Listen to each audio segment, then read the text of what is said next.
Seigneur soit avec vous.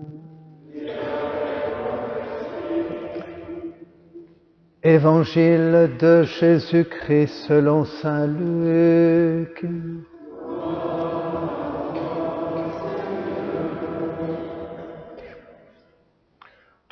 En ce temps-là, l'ange Gabriel fut envoyé par Dieu dans une ville de Galilée appelée Nazareth, à une jeune fille vierge, accordée en mariage à un homme de la maison de David, appelé Joseph. Le nom de la jeune fille était Marie. L'ange entra chez elle et dit « Je te salue, comblée de grâce, le Seigneur est avec toi. » À cette parole, elle fut toute bouleversée et elle se demandait ce que pouvait signifier cette salutation. L'ange lui dit alors « Sois sans crainte, Marie, car tu as trouvé grâce auprès de Dieu. Voici que tu vas concevoir et enfanter un fils. Tu lui donneras le nom de Jésus. Il sera grand, il sera appelé le Fils du Très-Haut. Le Seigneur Dieu lui donnera le trône de David son père. Il régnera pour toujours sur la maison de Jacob, et son règne n'aura pas de fin. » Marie dit à l'ange, « Comment cela va-t-il se faire, puisque je ne connais pas d'homme ?» L'ange lui répondit, « L'Esprit Saint viendra sur toi, et la puissance du Très-Haut te couvrira de son ombre. C'est pourquoi celui qui va naître sera saint. Il sera appelé Fils de Dieu. Or voici, dans sa vieillesse, Élisabeth, ta parente, a conçu elle aussi un fils, et en est à son 6e mois, alors qu'on l'appelait la femme stérile, car rien n'est impossible à Dieu. » Marie dit alors, « Voici la servante du Seigneur, que tout m'advienne selon ta parole. » Alors l'ange la quitta. Acclamons la parole de Dieu.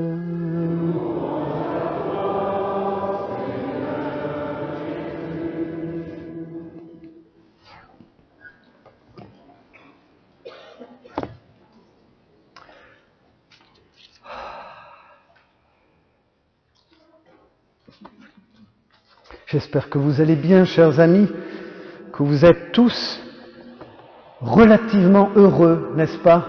Contents. Vous voyez que j'y vais en douceur avec vous, avec pédagogie, avec psychologie, bien sûr, parce que, évidemment, bon, les temps que nous vivons, ces circonstances, et puis, mais quand même, redisons-le, voyez, à quelques heures de cet événement prodigieux, je vous disais tout à l'heure, cette naissance continuelle. Mais aujourd'hui, voyons, ce passage de l'Écriture magnifique, merveilleux, ce passage de l'Annonciation, vous le connaissez bien. Savez-vous que on comptabilise plus de 12 fois dans la Bible le oui, le fiat voluntas tua de Marie, plus de 12 fois. Elle a dit oui, elle a consenti, non pas en termes de résignation, mais c'est son cœur qui parle. Plus de 12 fois, vous voyez, c'est merveilleux quand même.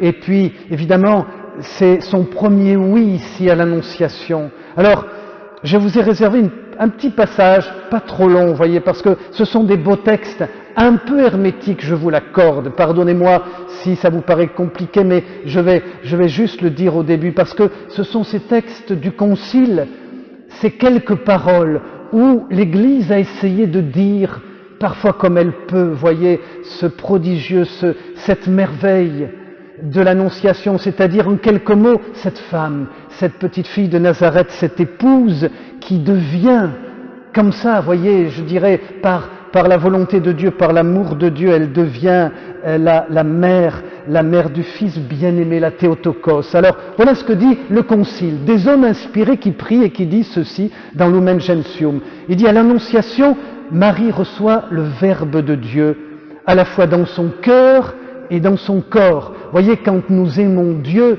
nous l'aimons pas comme ça dans notre tête, voyez, parce que sinon ça sert à rien, ça passe.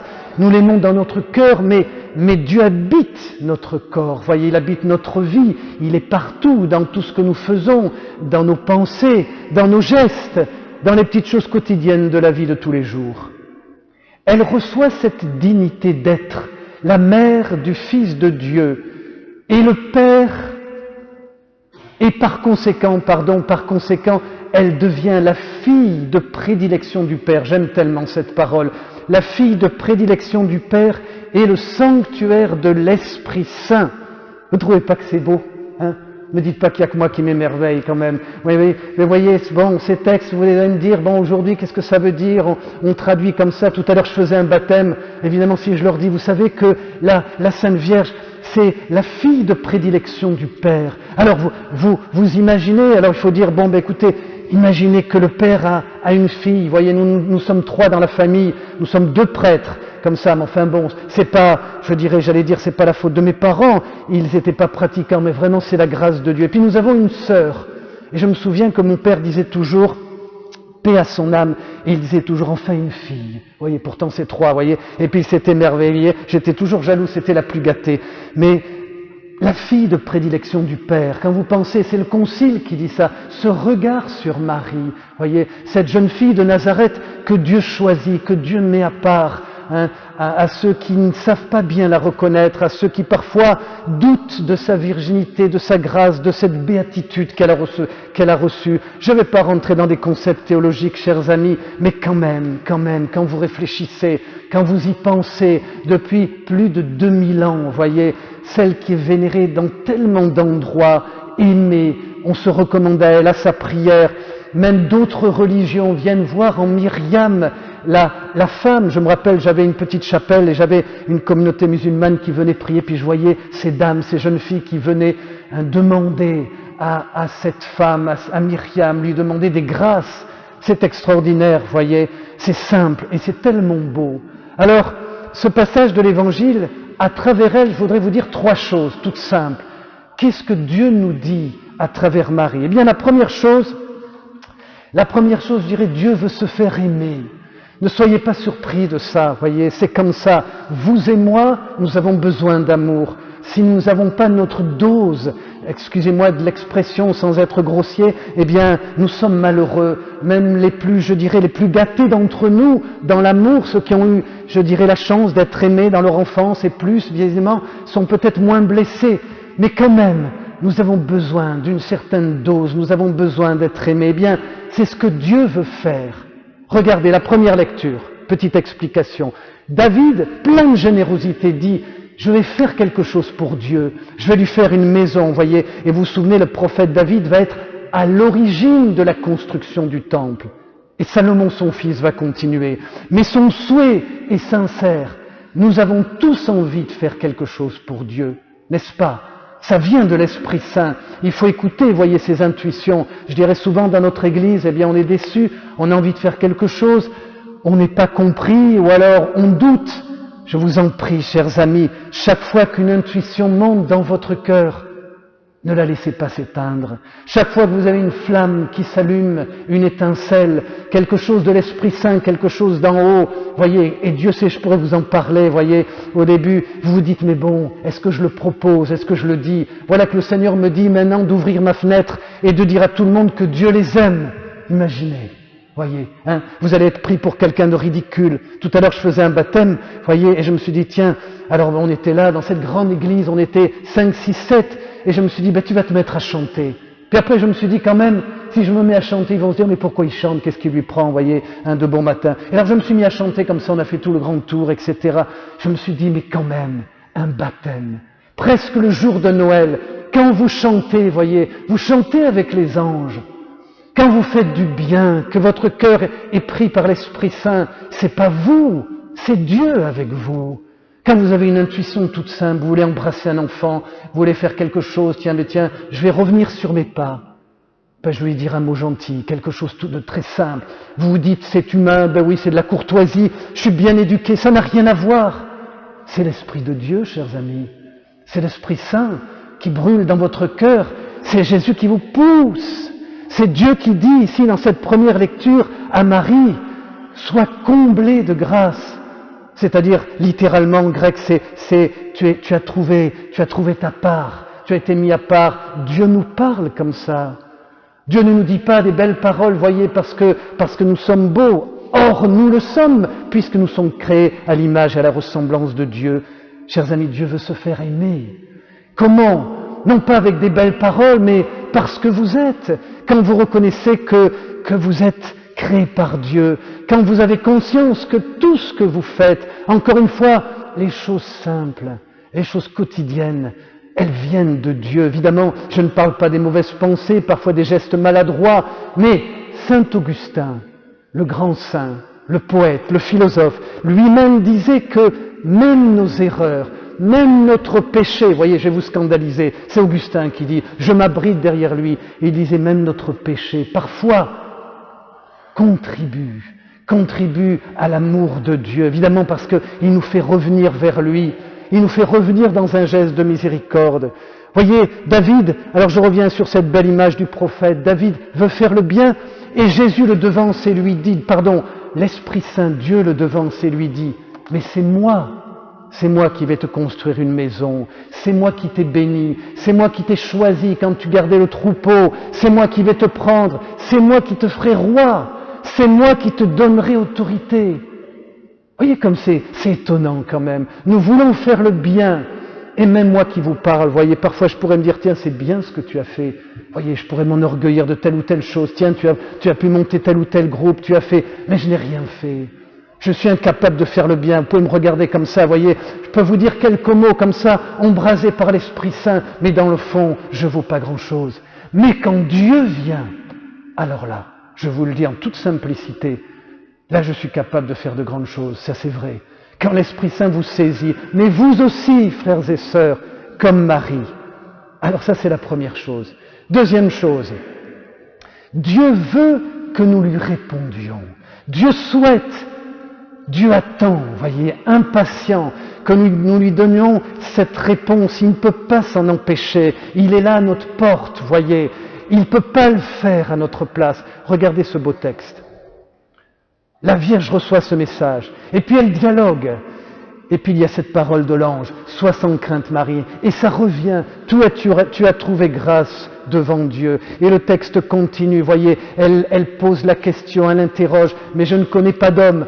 Entre parenthèses, cette parole se dit, la tradition dit qu'elle avait fait ce souhait, ce vœu de virginité, et que donc elle dit, mais non, je suis consacrée. Voyez, puis Dieu continue de parler. Écoutez bien comme c'est intéressant. Voyez, parce que la parole aurait pu s'arrêter là.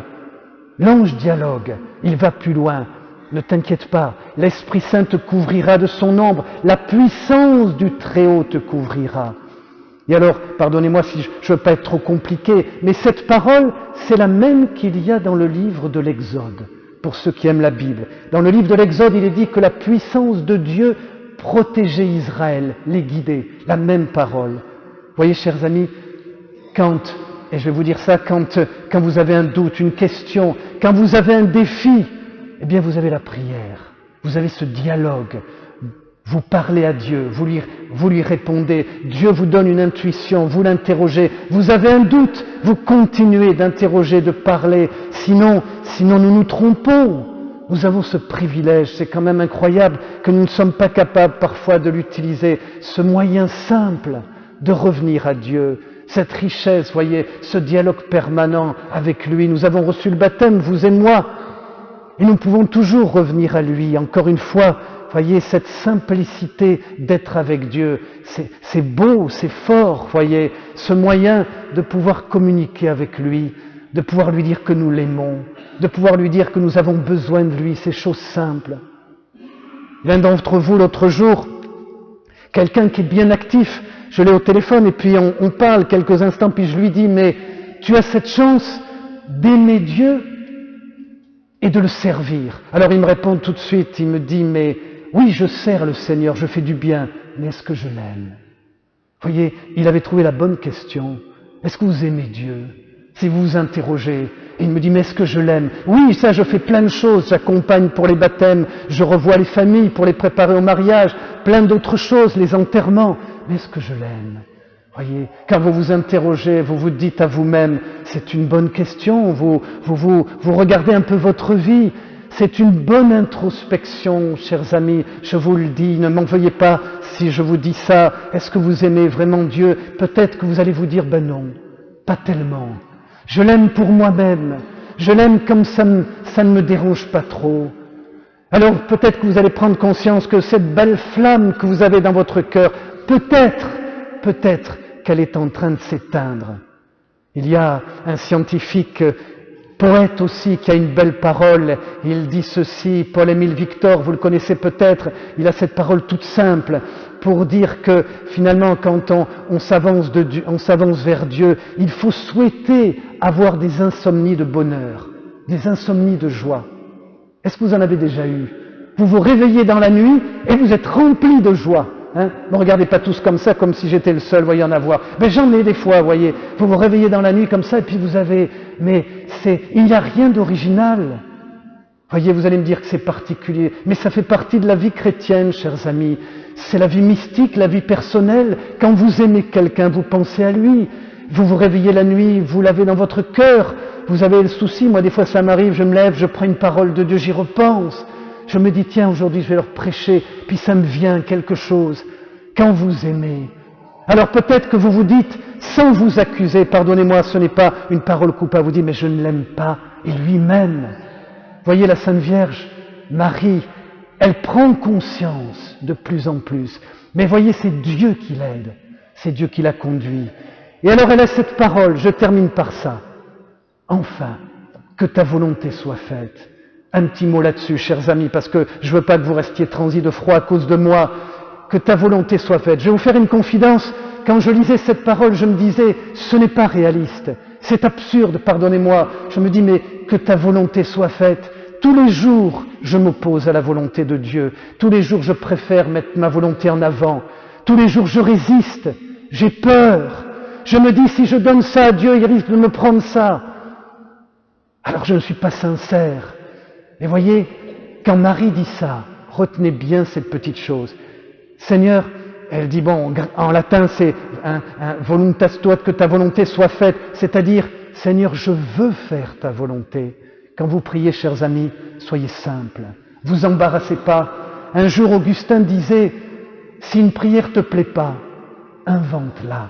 J'aime bien. Si une prière te plaît pas, invente-la, c'est-à-dire laisse jaillir du cœur. Je vous le redis, chers amis, écoutez votre cœur. Gardez allumée cette flamme de l'amour. Je vous le dis pour vous, mais pas seulement, pour tous ceux qui sont autour de vous.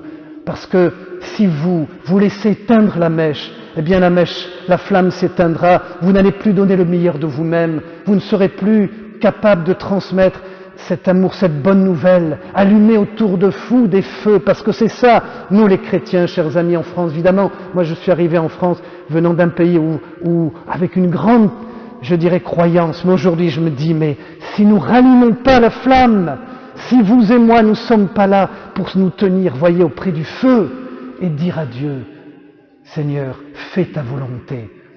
Non pas de manière résignée, mais Seigneur, mais avec moi. Regarde ma bonne volonté. Je suis un pauvre type, un pécheur. J'ai pas beaucoup de vertu, mais je t'aime.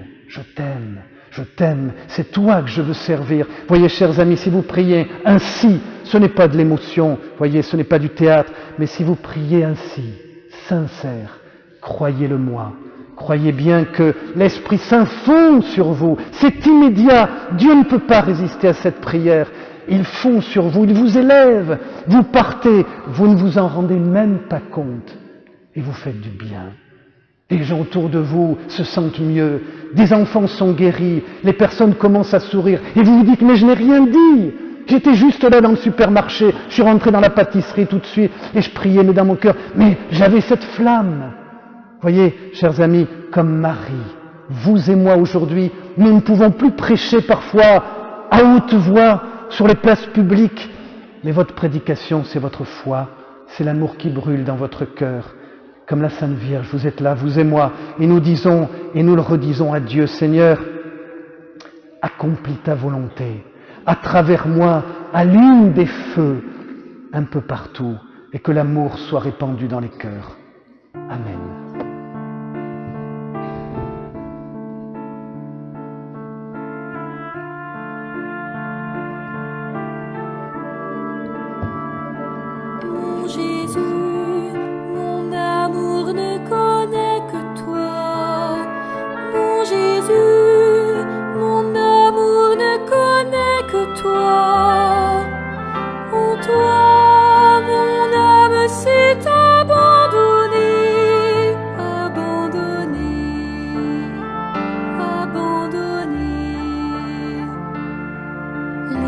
désirs de mon âme sont si grands, rien ne peut combler l'abîme de mon cœur.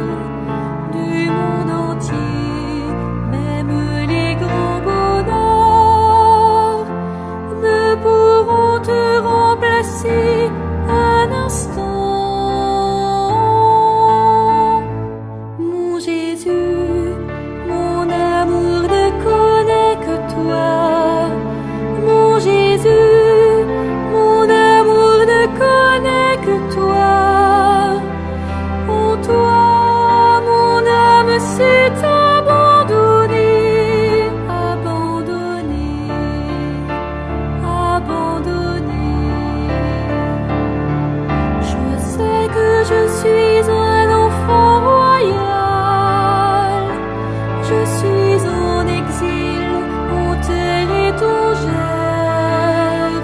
Oui, ma maison est le palais céleste. Là je serai